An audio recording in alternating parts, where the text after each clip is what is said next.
Alors, nous allons parler ici de taux d'évolution successive. Vous allez avoir certains cas de figure où vous allez avoir deux évolutions qui vont se succéder.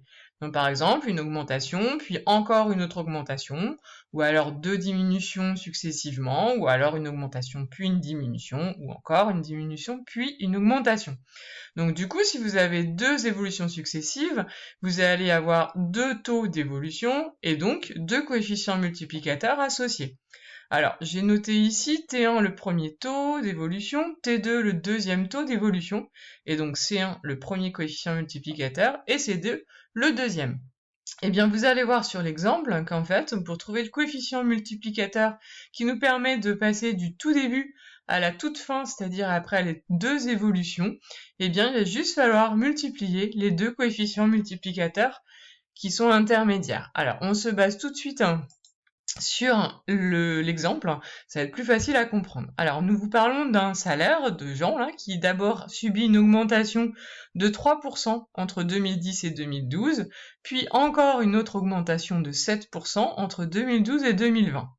Donc ici, vous avez le salaire en 2010, puis vous avez une première augmentation de 3% pour trouver le salaire en 2012, puis une deuxième augmentation de 7% pour trouver le salaire en 2020. Donc, le premier taux, puisque c'est une augmentation de 3%, le premier taux, il vaut 0,03. 3 divisé par 100. Attention à vos nombres de 0. Donc T1 vaut 0,03. Le coefficient multiplicateur associé, c'est toujours notre 1 plus le taux, donc 1 plus 0,03, c'est-à-dire 1,03. Ensuite, pour passer de 2012 à 2020, vous avez une deuxième évolution. Donc un deuxième taux, puisque c'est une augmentation de 7%, le T2 là, le deuxième taux, c'est 7 divisé par 100, c'est-à-dire 0,07. Pour passer de 2012 à 2020, eh bien nous allons multiplier par 1 plus T2, donc par 1,07. Notre deuxième coefficient multiplicateur, c'est 1,07.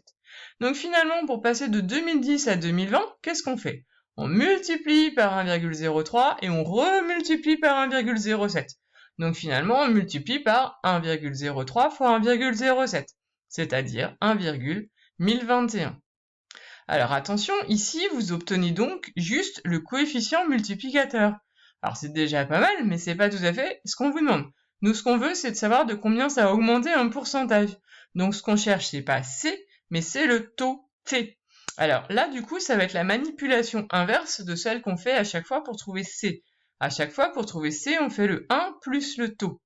Ici, c'est le contraire. Nous avons C, donc c'est un petit peu compliqué à trouver. Pour trouver C, on a donc multiplié ces deux coefficients multiplicateurs intermédiaires. Donc ici, nous avons trouvé notre C qui vaut 1,1021. Mais par contre, nous cherchons le T.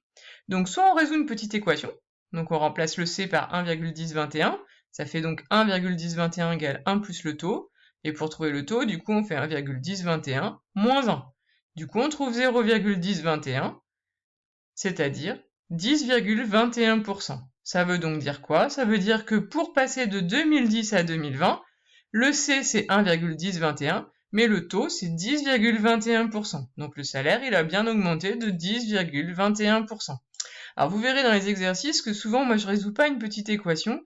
Quand vous avez le C et que vous cherchez le T, eh bien finalement vous voyez que si vous faites moins 1 de chaque côté, là dans la relation C égale 1 plus T, vous trouvez C moins 1 égale T. Eh bien ça c'est une formule que vous pouvez apprendre. Finalement pour trouver le taux, on fait C moins 1.